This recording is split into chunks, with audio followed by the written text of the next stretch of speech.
Hello, Kathleen fans! So, in love si Ma'am Catherine, mga kasungras, at ipinakita ang kanyang kainlaban or ang kanyang status ng kanyang puso, mga kasombreros, sa bagong TikTok alert. No? Dito ay naka-white si Ma'am Catherine, tapos ay naka-gray pants, tapos may makasama siya dito eh. Hindi ko lang kung si Ria Atayde ito, mga kasombreros, at saka si Loisa Andalio. But correct me if I'm wrong, no? Yung lalaki medyo hindi ko kilala. Ito yung trending ito ngayon, mga kasos. And by the way ha, Sir Alden may pasabong din pala. Ito yung parang nakita ng mga netizens ngayon na in love nga siya yung Catherine. Napatunayan natin nakaraan, mga kasmres, no? Na blooming at saka in love si Catherine. Alam naman natin kung sino ang kanyang kinainlaban, mga kasos. But in the meantime, respeto natin at saka igalang yung kanilang desisyon na they're both single. So pasensya na po, medyo maulan sa amin. Ang lakas pa ng hangin kanina, mga kasmeros. No, may bagyong Wilma pala ha. Parang Visayas region ang pinaka-sentro na naman, Samar at saka Catanduanes. Narinig ko sa balita. So mag-ingat po tayo ha. At let's continue praying po sa bawat isa. Mga kasunders na manalig parati sa Panginoon at mag-ingat, no? Talagang gawin natin yung mga precautionary measures kapag may bagyo, no? At saka baha. So ito na nga ha, going back, mga kasunders, itong sinasabi dito na kasi new TikTok alert, ito po ay throwback po ha, hindi po ito pinaka-recent, mga kasunders, 2023. Yung video na ito, mga kasambreros. So, bago pa ang Hello Love Again, mga kasambreros nila na pelikula. Pero yun, no? Alam naman natin in general na si Ma'am Catherine ay in love. Pero in secret lang, mga kasambreros. Kasi ang secret life or ang private life is a happy and peaceful life, mga kasambreros, according kay Taquilla King, no, na si Alden Richards, mga kasombreros. So ayun, and then ito next item natin. So nagkaroon pala ng Christmas party, no, ang Redisco kagabi, mga kasombreros. Tapos kinanta niya dito ay Uptown Girl ang pinakauna. Tapos parang may isa pa siyang kinanta dito eh. Dalawa yata yung kinanta niya dito, mga kasombreros. Tapos ay yung isa upbeat, yung isa naman ay slow, mga kasombreros. Hindi ko maano yung tono, kung ano talaga, mga kasombreros. Lapit ko na, di ko ba nakurot yung pisngi. So ito yung comment ng isa dito, or yung caption, mga kasombreros, ng isang fan, no, na nanggigigil kay Sir Alden, mga kasombreros. So naka-sweater si Alden na makapal, siguro malamig, mga kasombreros ang panahon. At saka yun, talagang todo entertain si Sir Alden sa kanyang pagkanta sa mga tagaan doon, mga kasombreros. So yung isa dito ay so may long version din tayo, mga kasombreros. Tapos sinabi niya dito na nagpasalamat siya, of course, no. Christmas party pala ito ng Redisco Crackers, mga kasombreros. So Merry Christmas daw, sabi ito sa huli. And then nagpapasalamat siya sa Redisco family, kay Sir Jonathan, kay Sir Bong, Sir Norik, tapos Sir Andre. Tapos marami siyang pinasalamatan dito, mga kasombreros. And then Miss Dane, sabi yung ganon, Miss Lane. Tapos may pa-flying kiss pa si Alden, mga kasombreros. So yun, sabi niya, excited ba ang lahat, no? Sabi yung ganon, mga kasombreros. Kasi siya ang isa sa pinaka-main ambassadors ng Redisco Crackers. Hindi ko alam kung bakit wala si Luis Manzano, mga kasombreros dito. So yun, ang pinakahuli ay sabi niya, Merry Christmas everyone again. Tapos hope na enjoy ng bawat isa ang gabi, no? Ganon, mga kasombreros. So talagang cute ni Sir Alden dito, kasi sabi ng isa, ang lapit ko na pero hindi ko pa nakurot yung pisngi. And then ito, pasabog to the max. Usap-usapan ito ngayon, mga kasombreros ha. Itong billboard ni Sir Alden sa EDSA. May imagine niyo sa EDSA, mga kasos, kapag nagkaroon ka ng billboard sa EDSA, ibang level ka na talaga. Ito yung kanyang reminder at poster mga kasembreros ng 15 years of celebration sa meet and greet nga mga kasembreros. Fan meet or ultimate fan meet mga kasembreros sa Laguna sa multipurpose complex mga kasembreros sa December 13, 2025. So ito po ay parang ginawa ng GMA Sparkle para kay Soy P mga kasembreros. So 15 years and forward. Tapos happy 15th year in showbiz, Alden Richards, ARXV moving forward 12/13/2025 from Sparkle. So ibang klase, siya phenomenal. Kasi pag nagkaroon ka talaga ng dito, nagkaroon ka ng billboard sa EDSA, ay nako po, kahit na matulog ka ng 2 taon, de joke lang po. So ibig sabihin ibang level mga kasembreros ang magkaroon ng isang although marami naman siyang billboard, pero kakaiba kapag nasa EDSA. And then ito ang cute nito mga kasembreros kasi si Snowy ay kilala niya yung kilala niya yung picture ni Alden doon sa may labas, sa may kotse mga kasembreros. So parang tinitingnan niya, tapos parang siguro pinagmamasdan niya, parang amo ko to parang kilala ko to sabing ganon. Kasi meron palang caravan, no, si Sir Alden sa kanyang 15th anniversary mga kasembreros. Para nga sa kanyang fan meet. So nakakatuwa kasi yung aso talagang hindi mo siya malilinlang na amo ko to.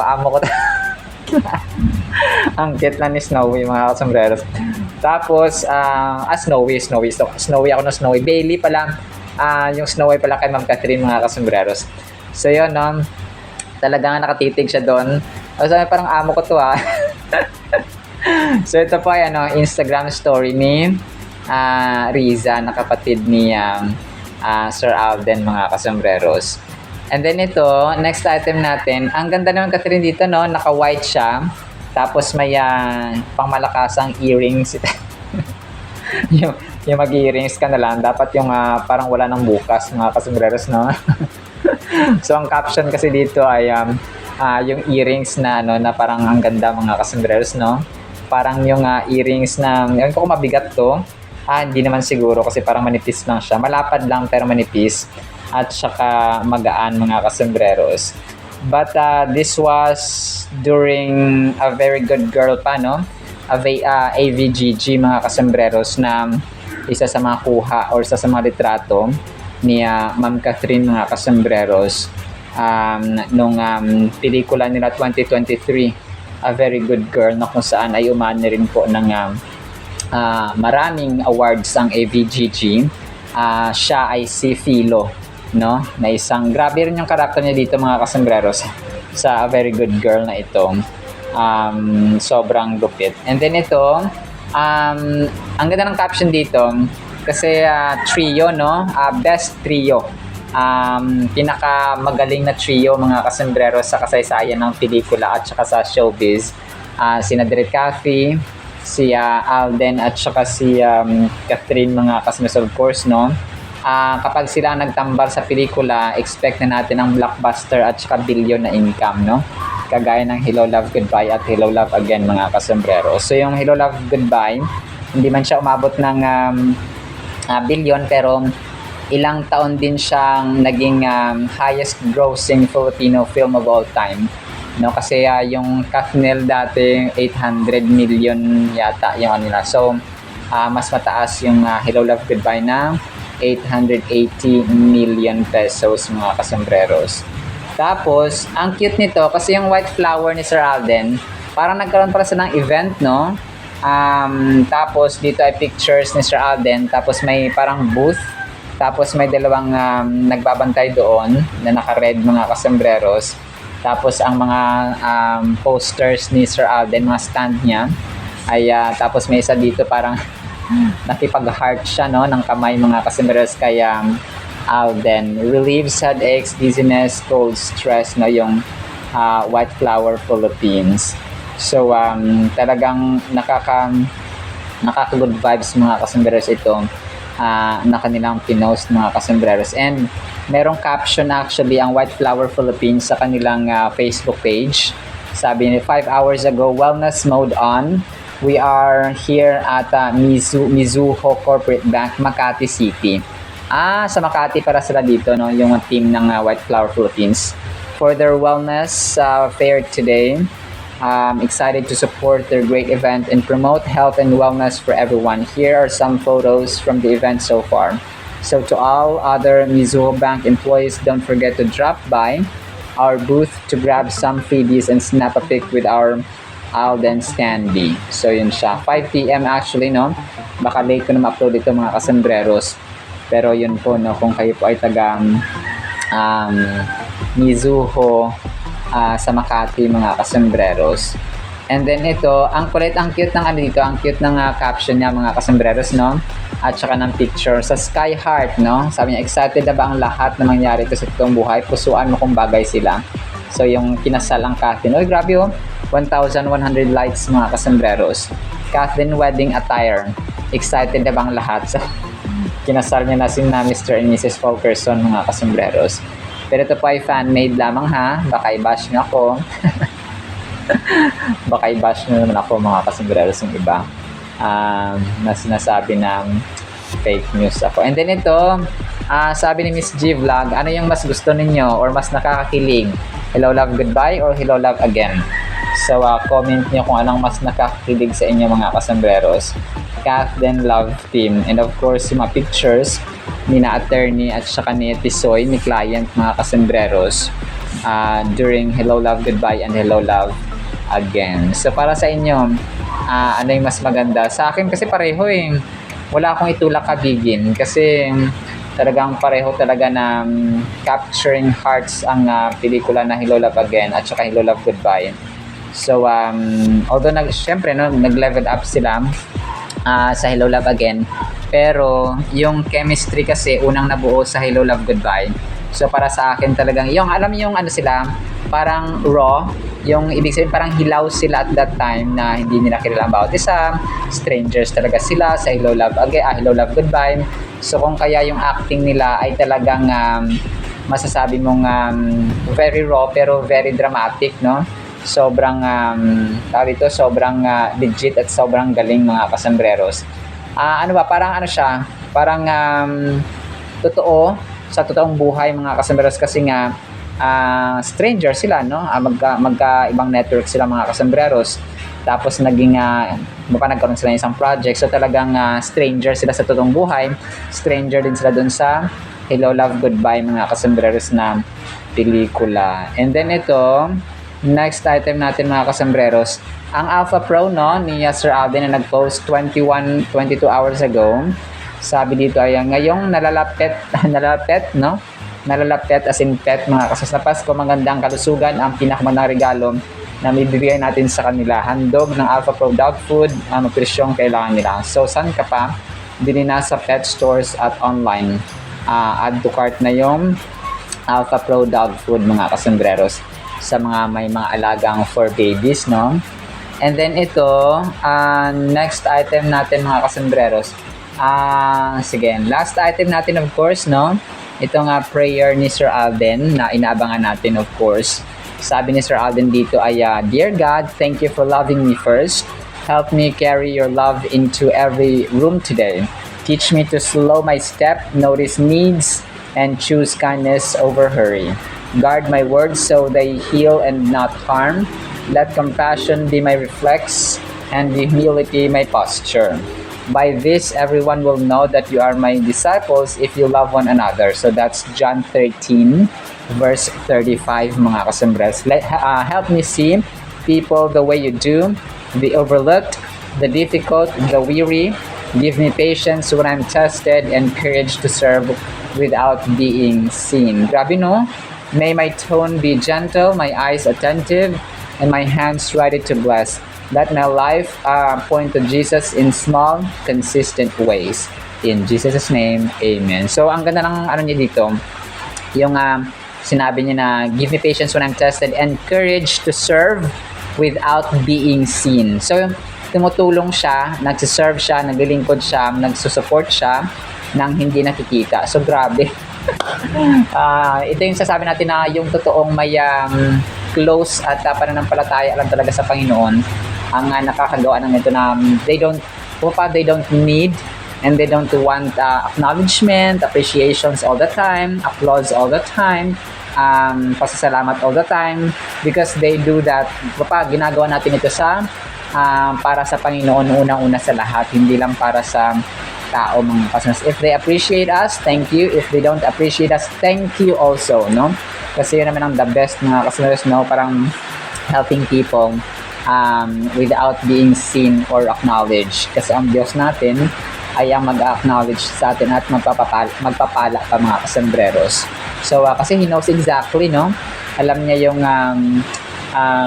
kumaga pa ang ating ginagawa parehong sa liwanag, sa dilim, sa sekreto at sa hayag, mga kasambreros. So, alam na alam ng Panginoon kung paano tayo pagpapalain as well.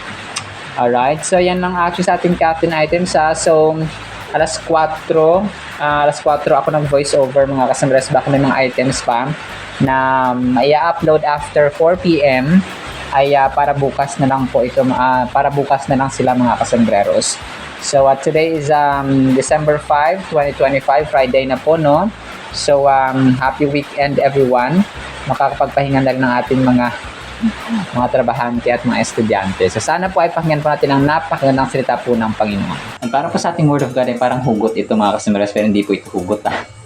Ang title natin ay Hindi Kinakalimutan. Sana all. Hebrews chapter 6 verse 10, For God is not unjust to forget your works. So ito pala yun, no?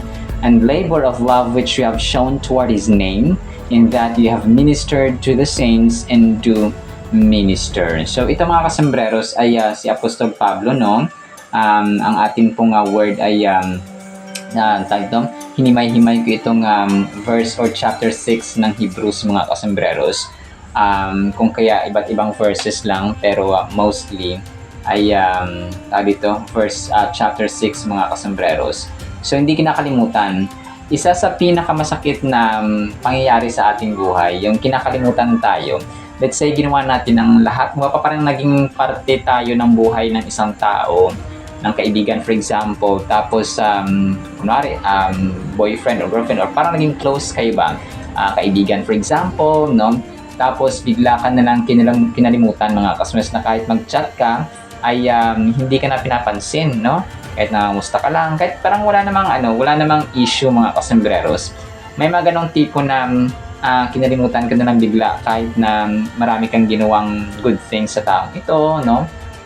Pero parang nagulat ka na naging sin zone na lang siya, na hindi na sila nagre-reply, mga kasambreros, or hindi na sila nagkakipag-communicate sa iyo kahit na ikaw mismo yung nag-initiate ng pakikipag-communicate sa kanila or mag-chat sa kanila, mga kasambreros. So na-experience nyo rin ba yung ganon? So isa ito sa pinaka makirot, no, or painful na experiences natin, na kapag tayo po ay parang sabihin mo, wala na ako nagawang mali, no? Parang sana ako nagkulang. Sabihin mo ganun, sana ako nagkamali, no? Ano yung aking pagkulang, pero dinedma niya ako, no? Parang sinizone na lang. So ganun, mga kasambreros, no? Pero ang Diyos po natin ay hindi ganoon, mga kasambreros. So reaffirm or inassure niya Apostol Pablo dito, mga kasambreros, sa atin na ang Diyos natin ay hindi siya hindi patas, okay? Hindi siya unjust, hindi siya unfair, mga kasambreros. As a matter of fact, ay fair siya sa lahat ng fair, mga kasambreros. Patas siya sa lahat ng patas. Just siya sa lahat ng mga just. At saka, hindi nag-alter ang kanyang ugali, mga kasambreros. Or incomparable, mga kasambreros, yung ugali ng Panginoon na just siya, at saka hindi siya nagbabago, okay? Kunwari, ang judge natin sa mundong ito, or yung mga nasa batas natin, pwedeng bayaran, pwedeng i-twist, no? Pwedeng i-bend. Pero sa kanya, mga kasambreros, hindi, because He is holy, no? Ang kanyang kabanalan, ang nature niya na banal, mga kasambreros, ay isa sa mga definitions nito ay consistency. Hindi siya hindi nagbabago, hindi nababali yung kanyang hustisya, because He is holy, no? Kapag banal ka, kasi ang tao hindi banal, inutusan tayo na magpakabanal, pero nasa nature natin yung hindi tayo banal, mga kasambreros, because we sin, no? nagkakasala tayo, and but God Himself doesn't. And He didn't sin, He doesn't sin, and will not sin, mga kasembreros, kahit na mamatay man ang lahat ng tao sa mundong ito. So, ganun po ang kanyang nature. So, kung tayo po ay kinalimutan, ito yung sabi natin na mas mahalin natin ang Diyos ng buong puso, lakas, kaluluwa at isipan, at ang tao ay mahalin natin kagaya nating sarili lamang. Kasi alam ng Diyos na kapag binuhos natin lahat-lahat sa tao, madidisappoint tayo, mga kasembreros. Whereas kapag binuhos natin sa Diyos ay hindi tayo madidisappoint, no?